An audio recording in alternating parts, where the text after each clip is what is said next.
Je ne dis pas que les parquetiers, ils suivent les ordres, ils font n'importe quoi, ils ne savent pas enquêter. C'est pas du tout ça que je suis en train de dire. Comme j'ai pas du tout dit que les policiers de l'IGPN étaient des policiers qui bâclaient leur travail et qui n'œuvraient que dans un sens et qui n'enquêtaient qu'à charge. C'est pas ça la question. Là, je parle d'un point de vue politique. Ça veut dire quoi? Des liens hiérarchiques et tout ça.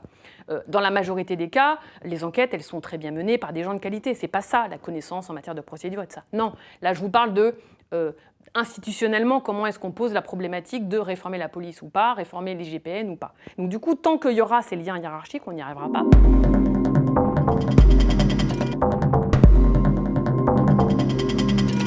Bonjour Sarah Massoud. Bonjour. Donc vous êtes magistrate et secrétaire nationale du syndicat de la magistrature. Et aujourd'hui avec vous, j'ai envie de parler de la police et surtout de la façon dont la police est contrôlée en France. C'est un débat très clivant. Ça a été mis sur le devant de la scène pendant le mouvement des Gilets jaunes et depuis, on n'a quasiment pas cessé d'en parler. Et il y a un sentiment très fort en France, en tout cas chez une certaine population en France, qui est que la police est peu ou pas sanctionnée lorsqu'elle franchit la ligne rouge, c'est-à-dire lorsqu'il y a un usage illégitime de la force ou une bavure policière. Donc ma première question, c'est est-ce vrai ? Est-ce qu'il y a un problème dans la façon dont on contrôle la police en France ? Sur le contrôle de la police, c'est un vrai débat.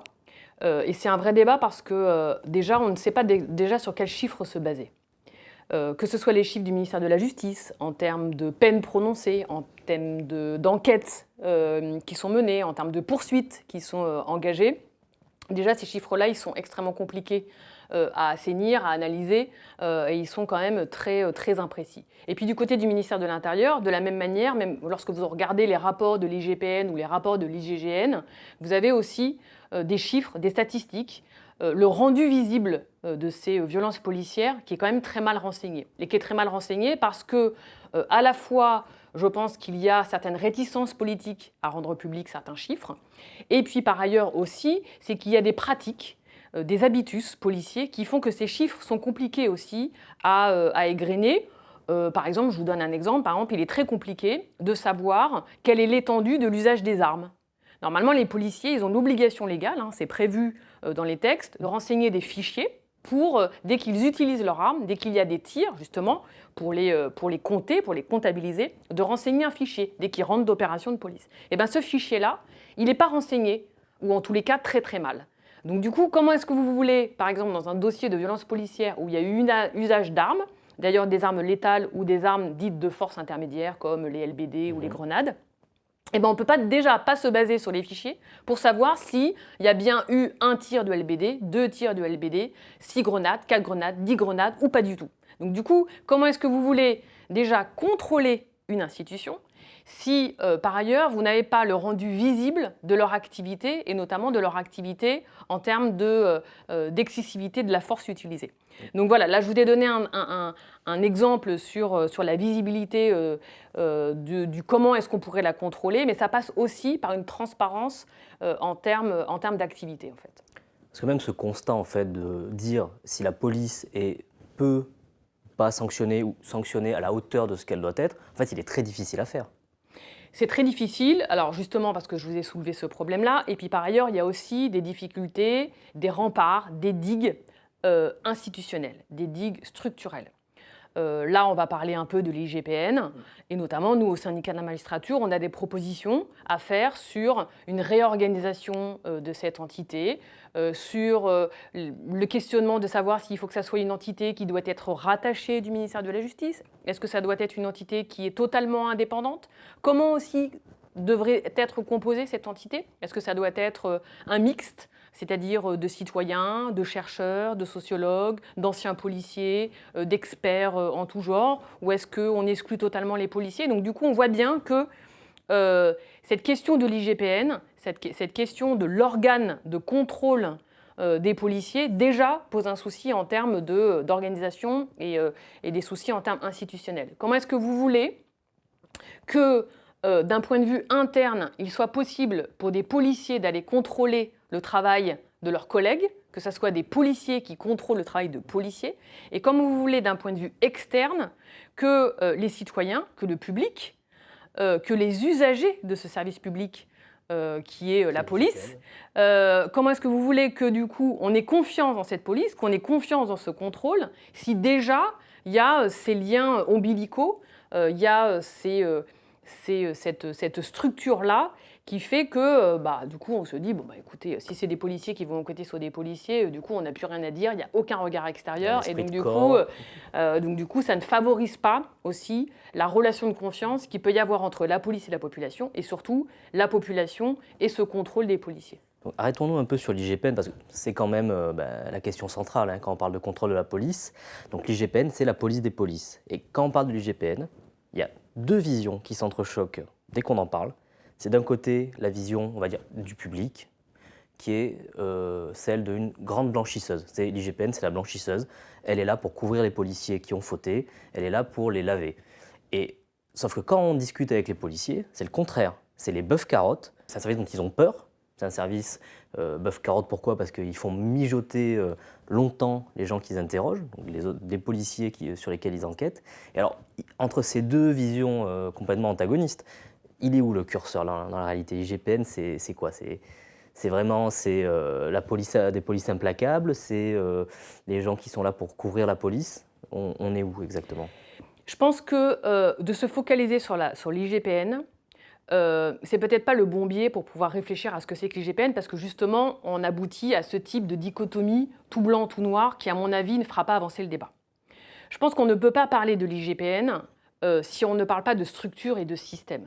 Bien sûr que dans l'IGPN, il y a des enquêteurs qui sont de très grande qualité, il y a des très bonnes investigations qui sont menées. Moi-même, quand j'étais juge d'instruction, j'ai travaillé avec l'IGPN, et je peux vous dire que j'ai travaillé avec des policiers qui étaient impeccables en termes de connaissance de procédure pénale, qui étaient impeccables en termes de loyauté, qui étaient impeccables aussi sur la question dont ils pouvaient aussi ressentir la pression hiérarchique et tout ça. Donc du coup, j'ai envie de vous dire que c'était des investigations qui étaient de qualité.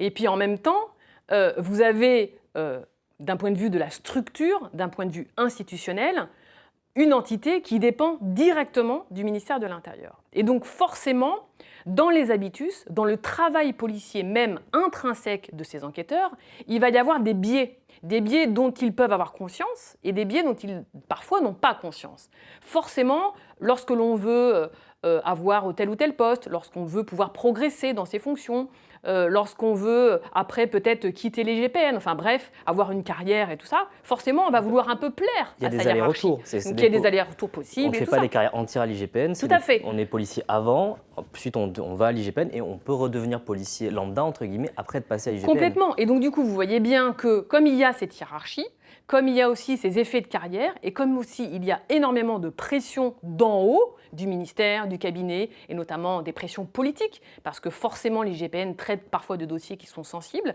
et ben vous voyez bien que ces biais-là, qui sont des biais politiques et de système, vont forcément influer sur la manière dont ces investigations-là vont être menées. Donc du coup, vous avez à la fois les hommes, qui sont ce qu'ils sont et qui, pour beaucoup, sont des hommes de qualité, des policiers de qualité, mais des hommes qui sont et qui travaillent au sein d'une structure qui pose problème d'un point de vue institutionnel. Alors là, je ne vous parle pas après des liens avec l'institution judiciaire, on va en parler, j'imagine, tout à l'heure, mais je pense qu'on ne peut pas parler de l'IGPN si on ne parle pas du système et des problèmes systémiques. C'est pour ça que tout à l'heure, je vous parlais d'entités indépendantes, que je vous parlais du raccrochement ou pas à un ministère. Est-ce qu'il faut qu'il reste raccroché au ministère de l'Intérieur? Nous, on ne le pense pas. Est-ce qu'il faut qu'il soit rattaché au ministère de la Justice? J'ai envie de dire, il faudrait y réfléchir, pourquoi pas. Nous, on est pour, par exemple, au syndicat de la magistrature, que la police judiciaire soit rattachée au ministère de la Justice, justement, pour plus qu'il y ait ce cordon ombilical, pour plus qu'il y ait tout doute sur l'impartialité, l'objectivité des investigations. Donc, il faut absolument, je pense, si on veut véritablement parler de l'IGPN, parler d'une réforme possible ou pas, parce que du coup, certains pensent qu'il n'est pas possible de réformer cette police. On n'y arrive pas parce qu'il y a aussi tout un déni politique et tout ça. Je pense qu'il faut parler de structure. Et enfin, juste un élément en plus qui va un peu complexifier le tout. On a parlé des policiers eux-mêmes, on a parlé de ces structures et des liens ombilicaux dans ce système-là. Je pense qu'on ne peut pas non plus réformer la police et réformer en particulier l'IGPN si on ne réfléchit pas à la culture policière. Et là, à la sociologie de la police. Et là, pour le coup, j'ai envie de vous dire, c'est beaucoup plus compliqué. On ne peut pas mener une enquête sur les violences policières si on n'interroge pas les habitus policiers. si on n'interroge pas quels sont les biais policiers qui sont liés à leur formation initiale, qui sont liés à leur formation continue. Aujourd'hui, un policier, dans les doctrines du maintien de l'ordre, dans certaines doctrines aussi de gestion des foules, dans certaines opérations, notamment dans des quartiers défavorisés, on voit bien que la formation, que la culture policière, que l'esprit qui est inculqué dans comment est-ce qu'on doit lire un code pénal, comment est-ce qu'on doit lire un code de sécurité intérieure, c'est-à-dire comment sont formés les policiers, comment ils sont recrutés aussi. On voit bien que depuis 20 ans, 30 ans, voire j'ai envie de dire 40 ans, est totalement centré sur l'interpellation, sur la flagrance, sur les techniques de répression, sur l'usage des armes. Sur le chiffre, soit la politique Sur du aussi chiffre. la politique du chiffre. Donc on voit bien que ça, c'est une culture policière. C'est-à-dire qu'en fait, la personne qui va être en face d'eux, qu'il soit délinquant ou pas, qu'il soit suspecté ou pas, va d'abord être vu comme quelqu'un dont on doit se préoccuper, non pas en termes d'un usager du service public, mais comme quelqu'un qui pourrait être potentiellement contrevenant ou délinquant, ou quelqu'un qui, en tous les cas, a quelque chose à se reprocher. Et là, on voit bien que, alors je sors un peu peut-être du débat sur la police et sur les GPN, mais je pense que si on ne parle pas, si on ne parle pas de culture policière, de formation de policiers, et pourquoi est-ce qu'aujourd'hui le droit pénal, la procédure pénale, elle est construite depuis une vingtaine d'années, notamment par le biais de législations extrêmement répressives, très sécuritaires, avec aussi la multiplication des états d'urgence, avec un renforcement aussi de toute la police administrative qui est censée être plus préventive que répressive. Donc on voit bien que si aujourd'hui on ne réfléchit à la police que par le prisme de ses organes et non pas par le prisme de la culture policière qui est liée aussi avec un certain droit pénal et une certaine conception du droit pénal, on n'arrivera pas à faire le lien, à mon avis, qui est forcément indispensable à toute réflexion et toute réforme de la police. On a compris faire changer de culture à la police française. On peut comprendre l'idée, mais alors comment on fait pour policer la police ?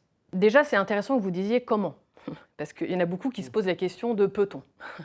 Au-delà de la question de l'abolitionnisme, qui, à mon avis, en France, on en est loin, et pourquoi pas, on pourrait réfléchir, ça se passe dans les pays anglo-saxons, mais j'ai quand même envie juste de dire 2 mots sur peut-on, avant de parler du comment. C'est un vrai stress, une vraie angoisse au syndicat de la magistrature. Et je pense aussi au sein de l'institution judiciaire, de savoir est-ce que véritablement on pourrait changer la police. Est-ce que véritablement aujourd'hui on n'est pas dans le gouvernement Macron, dans le gouvernement Hollande, dans le gouvernement Sarkozy, est-ce qu'on n'était pas dans un déni des dysfonctionnements de la police, dans un déni des violences policières? Lorsque vous avez des présidents de la République qui refusent même d'utiliser le terme de violence policière. Ces mots sont inacceptables. Voilà. Du coup, la question de comment, en fait, elle ne se pose même pas, parce que du coup, eux, ils sont dans la police, tout va bien. Et on est dans le discours de la brebis galeuse, des dysfonctionnements ponctuels et tout ça. Donc du coup, ça, c'est quelque chose qui nous interroge énormément, parce que c'est une digue énorme, en fait. Malheureusement, on voit bien qu'on ne nous permet pas de réfléchir au comment. Quand je dis « on », c'est magistrat, qu'il soit parquetier, qu'il soit juge du siège, qu'il soit sociologue, qu'il soit journaliste, qu'il soit même syndicat de police. C'est-à-dire qu'on ne nous permet pas de réfléchir à la réforme de la police, parce que de toute façon, il n'y a pas de problème dans la police. Donc après, j'en reviens, voilà, je voulais juste dire ça, parce que c'est toujours important de se dire oui, moi j'aimerais bien qu'on nous autorise à parler du comment. Le comment, je vous l'ai dit. Le comment, c'est déjà réfléchir à cette IGPN. Qu'est-ce qu'on en fait de cette IGPN? C'est-à-dire quelle entité, indépendante ou pas? Si elle n'est pas indépendante, on la raccroche à quel ministère? Comment est-ce qu'on pense sa composition? Comment est-ce qu'on pense aussi son rattachement au ministère de la Justice? C'est-à-dire comment est-ce qu'il va travailler avec les procureurs de la République? Comment est-ce qu'il va travailler avec les juges d'instruction sur les affaires les plus graves? Comment est-ce qu'ils vont travailler aussi dans le cadre de la flagrance? C'est-à-dire que, comme vous le savez certainement, mais il y a toujours une permanence dans un tribunal. C'est ce qu'on appelle le traitement en temps réel. C'est-à-dire que vous avez toujours un parquetier, c'est-à-dire un magistrat du parquet, qui est en lien avec les policiers, en lien avec le commissariat, les brigades territoriales, les polices judiciaires, les offices nationaux, dès qu'il y a une garde à vue, dès qu'il y a une enquête. Il y a toujours des liens 24 heures sur 24, 365 jours par an. Vous avez toujours des liens entre la police et le parquet qui a pour rôle, le parquet, sur la police, de diriger l'enquête, qu'elle soit une enquête de flagrance ou une enquête préliminaire. C'est ce qu'on appelle le traitement en temps réel. Donc du coup, vous avez, au sein des juridictions, au sein de parquets, vous avez toujours un magistrat avec un casque sur la tête, un écran devant lui, qui reçoit des comptes rendus policiers tous les jours, toutes les nuits, et les comptes rendus policiers sur, y a tel garde à vue, y a tel soupçon sur telle personne, et du coup, le magistrat de permanence doit diriger l'enquête, c'est-à-dire aller dire aux policiers, vous allez interroger, vous allez auditionner telle ou telle personne, vous allez m'exploiter tel ou tel téléphone, telle ou telle vidéo, vous allez procéder à telle perquisition, telle saisie, telle analyse, machin. Donc du coup, le contrôle sur la police, déjà, il s'effectue dans la direction de l'enquête. C'est-à-dire que c'est toujours le magistrat qui dirige l'enquête. Souvent, on dit « Ah, c'est les commissaires, c'est les tauliers qui dirigent l'enquête ». Non, dans le code de procédure pénale, c'est le magistrat qui dirige l'enquête. Et ensuite, le policier rend compte au magistrat, et le magistrat décide s'il y a suffisamment d'éléments pour poursuivre la personne gardée à vue ou la personne qui était soupçonnée à la base. Donc déjà, ce fonctionnement-là interroge énormément lorsqu'il est question de violence policière. Parce que vous aurez bien compris que du coup, je suis en train de vous dire que les magistrats sont quotidiennement en relation avec les policiers. Et lorsque ces policiers sont mis en cause pour une infraction pénale, et en l'occurrence des faits qui peuvent être graves comme des violences policières, comment est-ce que vous voulez, justement d'un point de vue institutionnel, d'un point de vue des liens qui se sont tissés entre le magistrat et la police, pour faire en sorte que ces investigations soient les plus objectivées possibles. Donc du coup, sur la question de l'indépendance, sur est-ce qu'on coupe ou pas le cordon ombilical, est-ce qu'on laisse la mainmise du ministère de l'Intérieur, est-ce qu'on fait dépendre cette entité du ministère de la Justice? Vous voyez bien que, de par déjà les liens, le travail quotidien, je vous ai donné là un exemple très pratico-pratique, mais qui dit beaucoup quand même des relations entre policiers et magistrats dans le déroulement de l'enquête, que du coup, il faut réfléchir à ça. Et on ne peut pas penser la réforme de l'IGPN si on ne parle pas de ces liens entre le parquetier de permanence et les policiers. Quand on écoute l'IGPN qui se défend quand même de temps en temps, alors c'est pas par voie de presse, c'est plus par des tribunes, ce qu'ils disent, eux, si je me fais leur porte-parole, c'est que les enquêtes sont menées, elles sont la plupart du temps bouclées, et qu'après, ils transmettent le dossier. Et qu'ensuite, ce qui arrive de leurs enquêtes, ça dépend soit du parquet, soit de l'autorité administrative. Parce que l'IGPN, on le rappelle, ils n'ont aucun pouvoir de sanction. Ils peuvent préconiser, dans certains cas, mais ce n'est pas eux qui sanctionnent les policiers, en dernier ressort. Donc, est-ce que le problème ne vient pas en partie de la justice, et donc du parquet, de l'indépendance du parquet, ou de l'interconnexion du parquet et des policiers? Alors c'est un vrai sujet. La question de l'indépendance du parquet et notamment la question du traitement judiciaire des violences policières.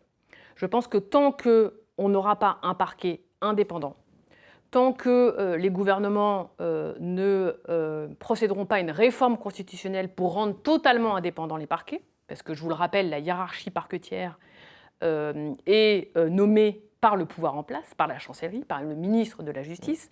Il y a juste un avis du Conseil supérieur de la magistrature, mais pas un avis conforme, un avis simple.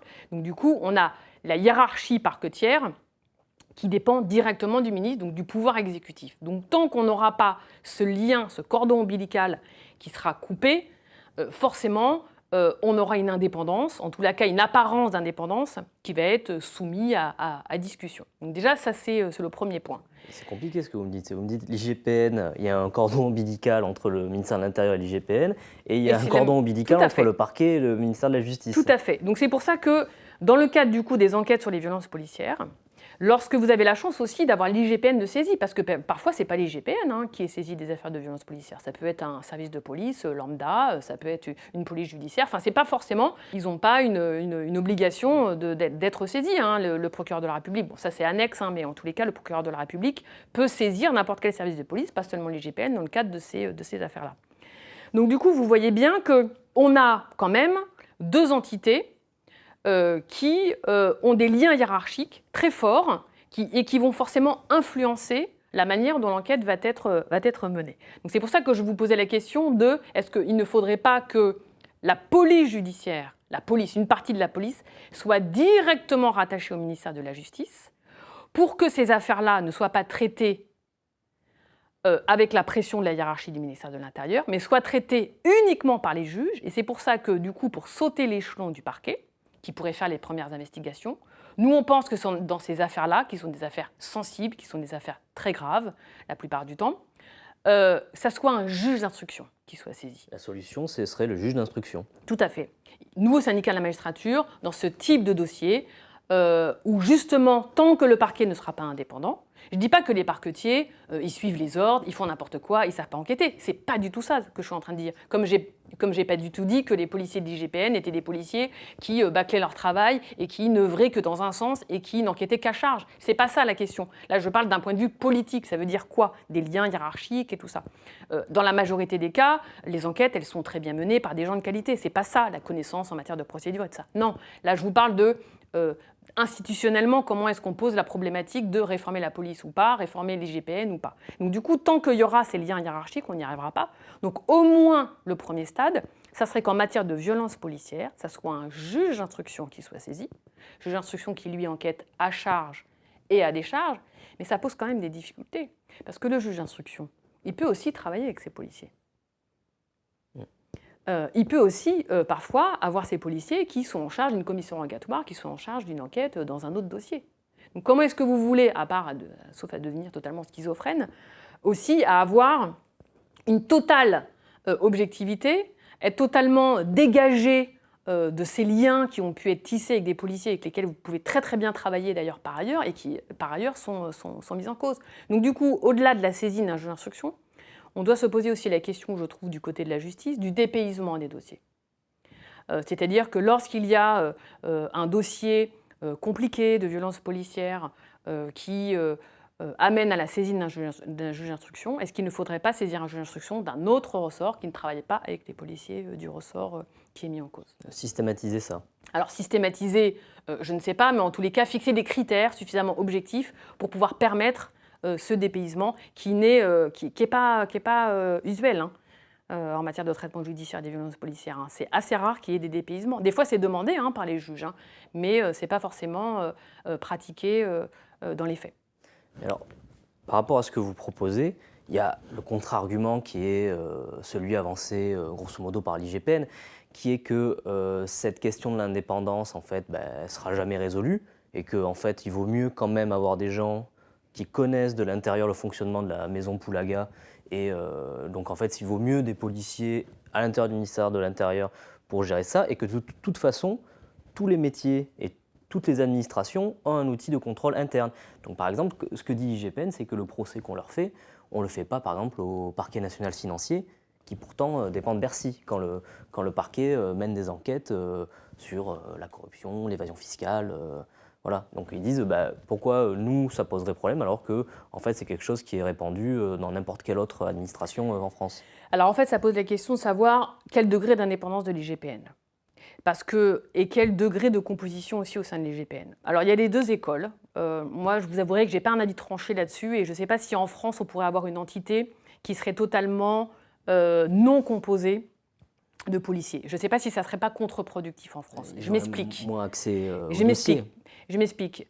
Je pense que s'il n'y a pas du tout de policiers au sein d'une entité de contrôle telle que l'IGPN, même une entité indépendante, je pense qu'il y aura davantage de repli sur soi, d'isolement et d'omerta sur les policiers qui seront amenés à participer à cette enquête ou qui seront amenés à témoigner et tout ça. On sait très bien que c'est très compliqué au sein de la police de mettre en cause un de ses collègues, d'objectiver certaines manières de mener des opérations de police. Il y a vraiment une culture du silence, une culture de l'omerta qui est très très forte. Pour différentes raisons, j'ai envie de dire, des raisons qui sont justifiées, parfois justifiables, et des fois des raisons qui sont intolérables. Mais en tous les cas, c'est présent. Tout à l'heure, je vous parlais de culture policière. Là, on est en plein dans la culture policière. De pourquoi est-ce qu'on ne va pas aller dénoncer son collègue qui a commis des violences qui sont totalement excessives? Pourquoi? Alors que normalement, justement, il devrait pointer ces dysfonctionnements pour que lui, son travail à lui, qui est irréprochable, soit mis en valeur. Donc, du coup, ça, c'est une vraie question. Donc si, justement, il n'y a pas de policiers au sein de cette entité, je l'appelle encore IGPN, qui sont les seuls à même justement de connaître le travail policier, de connaître la question du travail policier sur la voie publique, qui a connu des opérations de police, qui a connu les quartiers parfois, qui a connu justement des contrôles et des enquêtes de terrain. Vous aurez des policiers qui ne vont pas parler, qui vont encore plus s'isoler et se renfermer sur eux-mêmes. Donc du coup, il y a un peu ces deux écoles de se dire si véritablement on vide l'autorité de contrôle, l'entité de contrôle de tout policier, est-ce que justement les policiers qui ont déjà du mal à témoigner, qui ont déjà du mal à faire confiance à des gens qui ne connaissent pas le terrain, est-ce que justement ça ne va pas être contre-productif? C'est véritablement des choses dont on devrait pouvoir parler.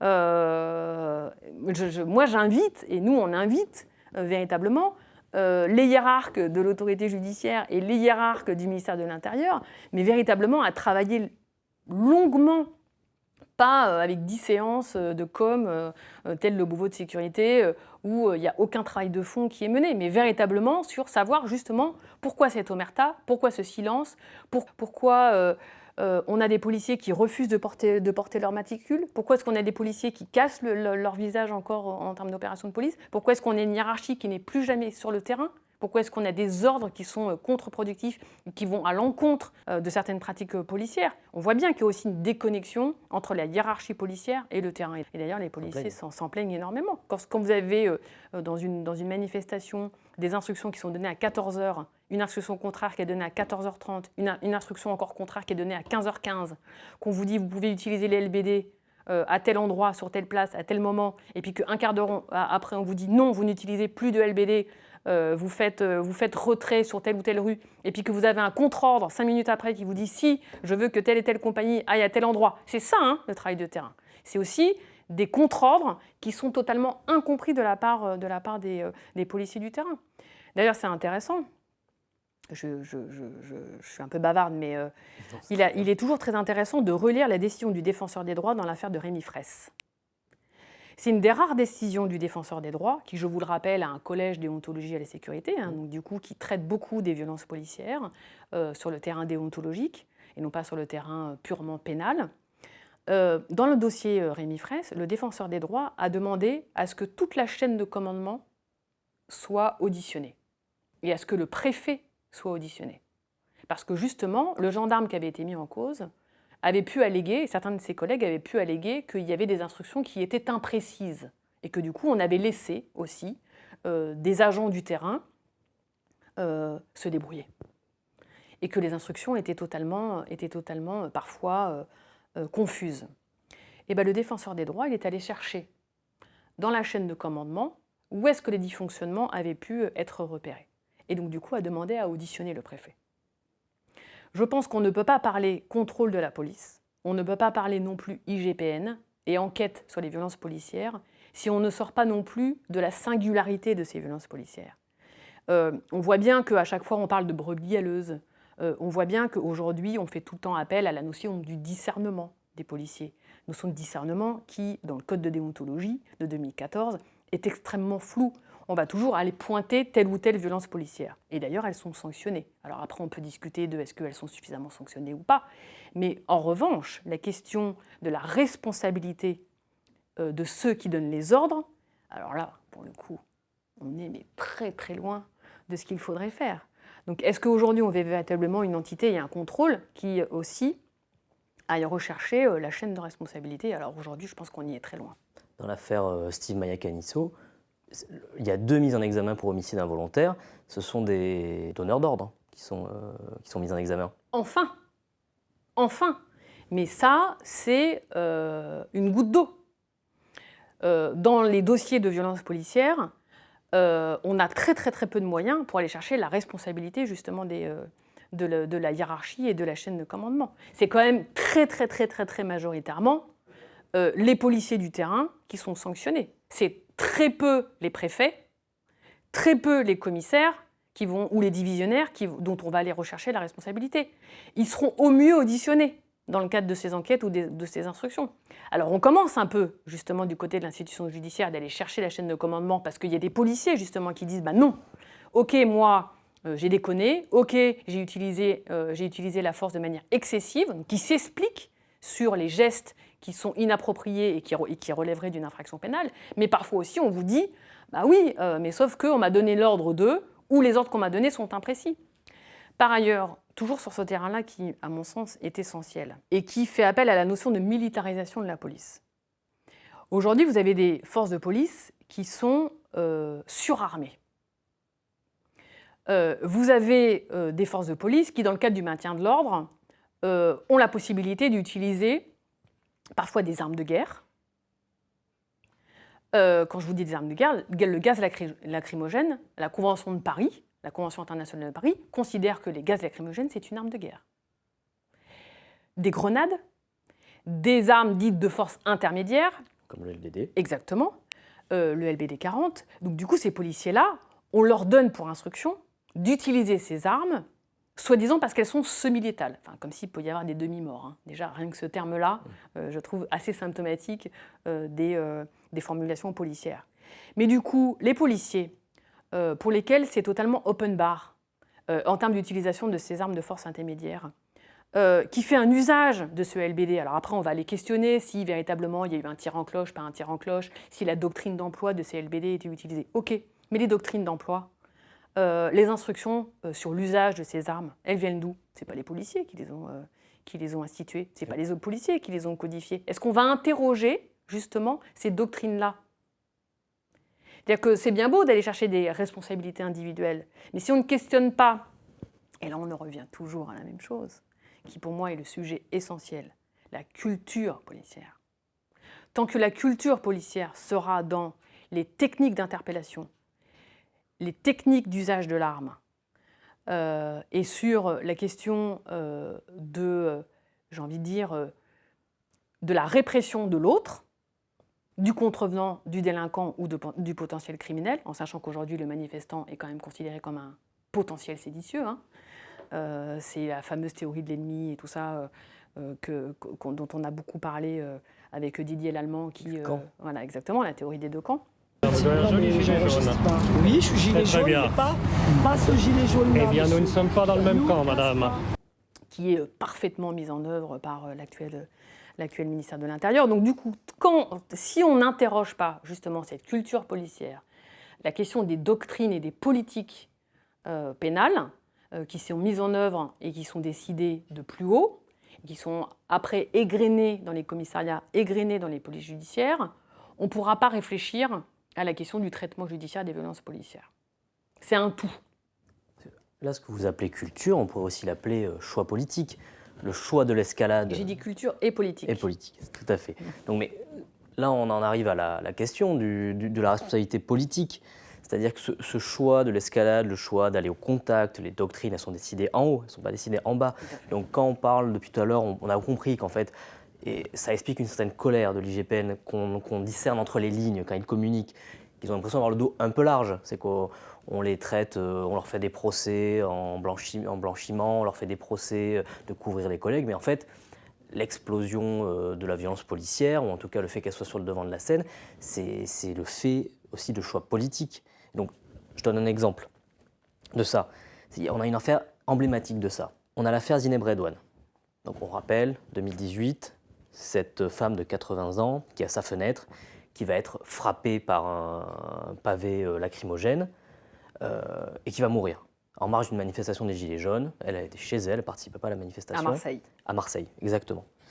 Et alors, on s'est rendu compte, c'est une information assez récente, que dans ce dossier-là, l'IGPN avait préconisé le renvoi de 2 fonctionnaires en conseil de discipline. Donc conseil de discipline qui ne présage pas, on peut passer en conseil de discipline et être blanchi par le conseil de discipline ou avoir une petite sanction. Voilà. Mais en tout cas, l'IGPN pense qu'il y a matière à en renvoyer 2 fonctionnaires devant le conseil de discipline et ce n'est pas suivi d'action, ce n'est pas suivi d'effet.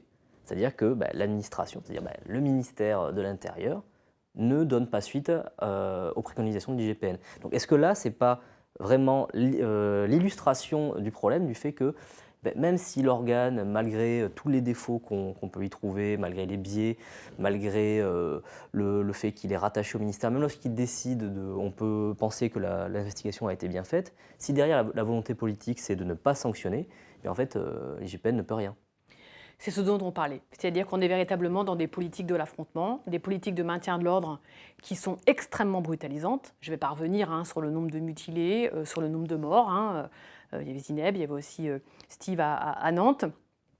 On est vraiment dans des politiques extrêmement répressives. Je pense que la rue et la répression des mobilisations sociales, c'est un vrai enjeu pour les politiques aujourd'hui. On est quand même dans un contexte politique extrêmement vacillant, où on a un État, où on a un pouvoir exécutif qui a besoin de sa police. C'est-à-dire qu'à la fois, on a ce mouvement d'une police qui est le bras armé du politique, et on a aussi une police qui s'autonomise énormément, avec aussi la force des syndicats de police et tout ça. Mais on voit bien que là, on est dans une séquence, un moment, alors je ne sais pas si elle va durer encore plusieurs années, mais où on a un pouvoir exécutif qui doit avoir la police de son côté. Donc du coup, on a des doctrines d'emploi qui sont extrêmement répressives, qui sont, comme vous l'avez dit, de l'ordre du contact.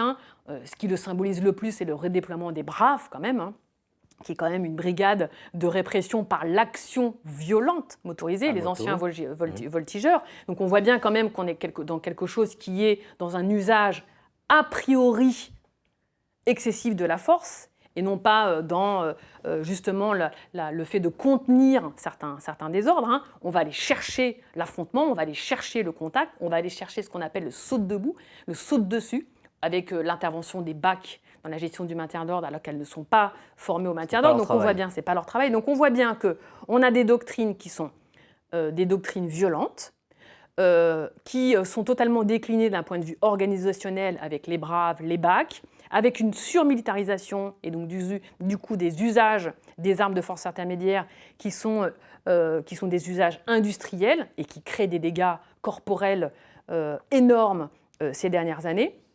Et tout ça dans un but de répression des mobilisations sociales, dans un but aussi de la guerre des images, qu'il ne faut pas mésestimer, c'est-à-dire qu'une police forte, une police qui montre avoir qu'elle est forte, avec tout un appareil vestimentaire, tout un appareil armé qui quand même impressionne, qui fait peur, mais du coup ça veut dire quoi? Si on a une police forte, ça veut dire qu'on a un État fort. Donc l'enjeu aussi des images et de la guerre des images, c'est aussi montrer que, regardez ces séditieux, ces potentiels dangereux que sont les manifestants.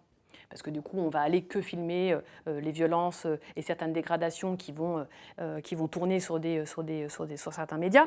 Donc on voit bien que là, dans cette séquence-là, où on a quand même une colère qui est très présente sur le terrain des inégalités sociales, qui est le versant aussi de politiques néolibérales qui sont à l'œuvre depuis une vingtaine d'années. Donc on voit bien que là, si on n'a pas ces politiques-là, extrêmement répressives, extrêmement sécuritaires, si on n'a pas la police de son côté, du coup on a un État qui s'affaiblit.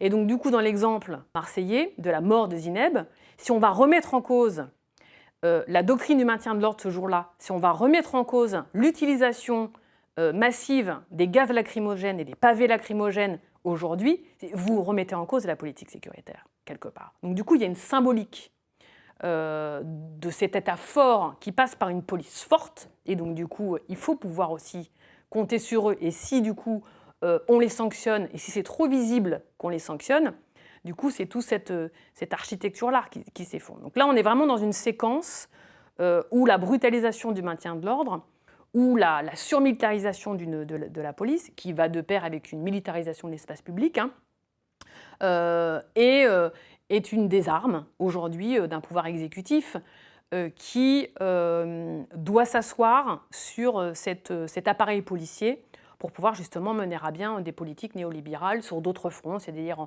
en matière de droit du travail, en matière de politique éducative et tout ça. Sinon, ça apparaîtrait comme un État faible. Tout ça est vraiment lié, je sais qu'on s'écarte un peu, mais c'est simplement pour vous dire que parfois, oui, il peut y avoir une volonté politique à protéger la police. Ou certains policiers, dans des affaires un peu emblématiques, et celle-là, elle l'est parce qu'il y a quand même eu une personne qui est morte, justement parce que sinon, c'est toute une politique pénale répressive qui s'effondre. Ce qu'il faut savoir, c'est qu'une enquête pour violence policière, c'est extrêmement compliqué à dénouer. Justement, je vous en ai parlé, parce qu'il est très difficile d'obtenir des témoignages, parce que parfois l'exploitation des vidéos n'est pas possible parce qu'elles ont été effacées, parce que les fichiers de police ne sont pas remplis, parce que vous allez avoir l'argument de la légitime défense, et c'est bien normal, qui va être argué. Et la question de la légitime défense, c'est quelque chose en droit pénal qui est qui est un aspect juridique qui est compliqué à caractériser, et c'est notamment en plus avec la réforme de 2017 qui a étendu les possibilités de légitime défense pour les policiers. Donc on voit bien que ce sont des questions à la fois juridiques et d'un point de vue purement d'enquête, témoignage et investigation classique, qui prennent du temps. Puis il y a le fait que les policiers, ça fait partie de leur mission de recourir à la force. Oui, voilà, tout à fait. Donc du coup, c'est toujours, faut que ça soit l'excessivité de la force, l'illégitimité de la force dans telle ou telle situation qui va du coup devoir être appréciée par l'autorité judiciaire. Le deux poids, deux mesures, au-delà des pressions politiques, le deux poids, deux mesures, c'est si un manifestant frappe un policier, il enfreint nécessairement la loi. Si un policier frappe un manifestant, là, on rentre dans quelque chose qui est beaucoup plus complexe. Beaucoup plus compliqué. Est-ce qu'il a raison? Est-ce que c'était proportionné? Exactement. Donc du coup, l'examen de la proportionnalité d'un usage excessif de la force est toujours une question extrêmement, au-delà de la sensibilité, compliquée. C'est compliqué d'apprécier. Et donc du coup, pour en revenir sur le parallèle entre procédure disciplinaire et procédure judiciaire, ce ne sont pas les mêmes aspects juridiques qui sont analysés. Alors, sur la question de savoir est-ce qu'un policier devrait être suspendu systématiquement pendant qu'il y a une enquête judiciaire, ou s'il y a une enquête judiciaire, ça doit inclure, même s'il n'y a pas de disciplinaire, qu'il soit suspendu ou pas, j'ai envie de dire, en fait, c'est du cas par cas. Alors, les chiffres sur les sanctions disciplinaires des policiers, ceux qui sont rendus publics, hein, parce qu'on a des rapports de l'IGPN, on a des chiffres du ministère de l'Intérieur qui sont quand même très incomplets justement sur le nombre de sanctions disciplinaires, sur les circonstances, sur est-ce qu'il y avait usage ou pas d'armes, est-ce qu'il y avait la légitime défense d'invoquer ou pas. Tous ces items-là ne sont pas forcément renseignés, c'est quand même un fourre-tout, hein, donc c'est toujours très difficile d'aller analyser ces chiffres-là, mais il n'empêche quand même si les policiers sont largement poursuivis sur le terrain disciplinaire, on est sur plusieurs milliers de procédures disciplinaires qui sont engagées, il y a quand même très peu de sanctions disciplinaires qui sont prononcées, sauf que je ne pourrais pas vous en dire davantage, parce que je ne sais pas si elles sont prononcées alors que les faits sont extrêmement graves, et je ne pourrais pas vous dire que quand elles ne sont pas prononcées, ça concernait aussi des faits extrêmement graves, vu qu'on n'a pas le détail des circonstances de ces enquêtes. Donc du coup, je ne vais pas m'avancer sur une analyse, ça ne serait pas objectif de ma part. Voilà, il faudrait justement, c'était le début de notre échange, c'était justement, on ne peut penser la police, on ne peut penser réforme de la police, on ne peut penser IGPN, on ne peut penser déontologie, sanctions, responsabilité, si déjà on a des chiffres. Si on n'a pas de chiffres qui sont rendus publics, c'est très compliqué de porter un point de vue sur ce qu'il faut changer ou pas. Vous avez évoqué le délai de la justice. Est-ce que une partie du problème ne vient pas de là? Je m'explique.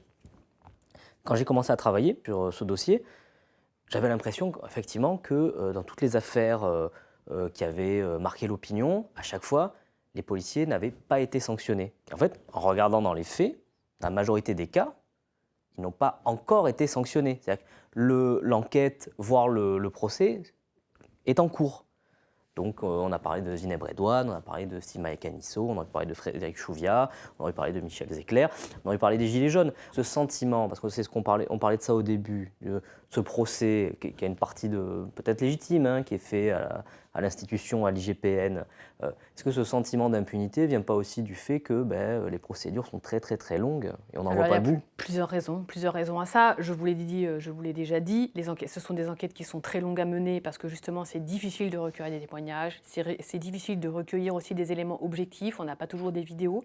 Souvent, si c'est dans des circonstances compliquées, une manifestation, vous avez vu les mouvements pour pouvoir aller identifier le rôle de chacun, les gestes de chacun, avec en plus des gaz lacrymogènes. Donc on voit bien aussi, c'est des séquences où il est difficile d'aller trouver la matérialité des faits et tout ça. Donc du coup, déjà, en elle-même, la caractérisation des faits sont compliquées. En plus, ce sont des infractions qui sont compliquées à caractériser parce qu'il y a la question de la légitime défense, donc du coup, l'appréciation de la proportionnalité ou pas de l'usage excessif de la force. Donc déjà, d'un point de vue purement juridique, purement judiciaire, ce sont des enquêtes qui sont difficiles. Donc vous avez ça déjà.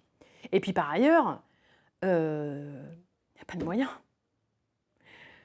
Il n'y a pas de juge. Il n'y a pas suffisamment de magistrats. Il n'y a pas suffisamment de greffiers.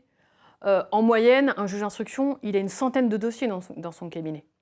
Donc quand vous avez déjà 2, 3, 4 dossiers de violence policière ou 2, 3, 4 de dossiers extrêmement complexes, à côté, vous en avez 80, 90 à gérer, qui sont tout aussi importants.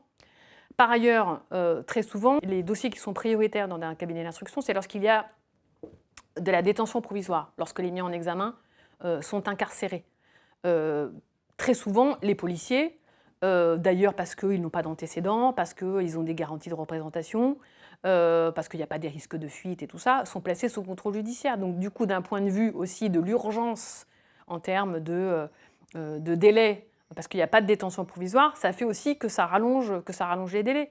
Et puis après, en matière correctionnelle, de la même manière, le temps d'audience est quand même extrêmement réduit. Donc du coup, tant qu'il n'y aura pas davantage effectifs du côté de la justice, on sait très bien, hein, c'est un service public qui est extrêmement pauvre, avec des conditions d'exercice extrêmement dégradées. Tant que vous n'aurez pas des juges d'instruction qui seront renforcés, il est tout seul à mener ses interrogatoires, ses confrontations, toutes les investigations.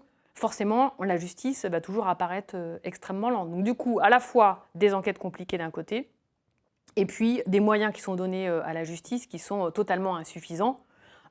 Les deux combinés, voilà, on a des dossiers d'instruction qui durent 1 an, 2 ans, 3 ans, et qui du coup ne satisfont personne.